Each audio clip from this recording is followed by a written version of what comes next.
მოგესალმებით. Ამ ვიდეოში ვისაუბრებთ სარეალიზაციო ფასების შესახებ. ანუ, როგორ ვნახოთ და დავადოთ სისტემაში რეგისტრირებულ საქონელს სარეალიზაციო ფასი.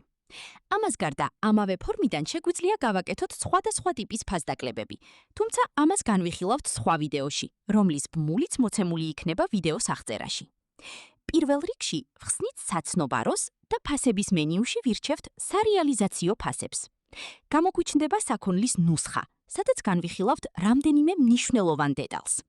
პირველ რიგში მივუთითოთ სასურველი საწყობი და გამოგვიჩნდება შესაბამისი საქონლის ჩამონათვალი. საბაზო ფასის სვეტში მოცემულია საქონლის სარეალიზაციო ფასი. სურვილის შემთხვევაში შეგიძლიათ ჩასვათ მაუსი ფასის ველში და შეცვალოთ სასურველი მნიშვნელობით.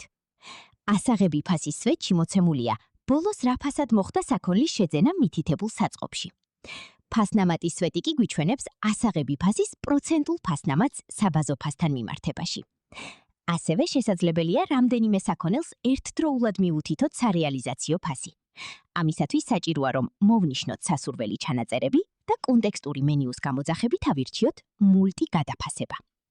გამოგვიჩნდება ფორმა, სადაც გადაფასების ველები უნდა შევავსოთ. თუ მაგალითად მოვნიშნავთ ასაღებ ფასს და ნამატის ველში მივუთითებთ სასურველ პროცენტს, გამოვა რომ დარეგისტრირდება საბაზო ფასი, ანუ ასაღებ ფას პლუს 20%.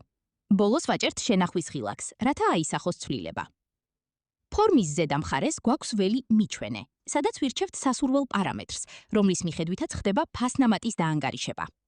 მაგალითად, თუ მოვუნიშნავთ ასაღებ ფასს, ფასნამატის სვეტში გამოგვიჩნდება პროცენტული ფასნამატი ასაღებ ფასსა და საბაზო ფასს შორის. თუ მოვუნიშნავთ თვითღირებულებას, ფასნამატის პროცენტი დაანგარიშდება საქონლის თვითღირებულებაზე დამატებით. გასათვალისწინებელია, რომ შეტანილი ცვლილებები ძალაშია ფორმის ზედა მხარეს მითითებული პერიოდისთვის. მადლობა, რომ გაეცანით ვიდეოს. გისურვებთ წარმატებებს.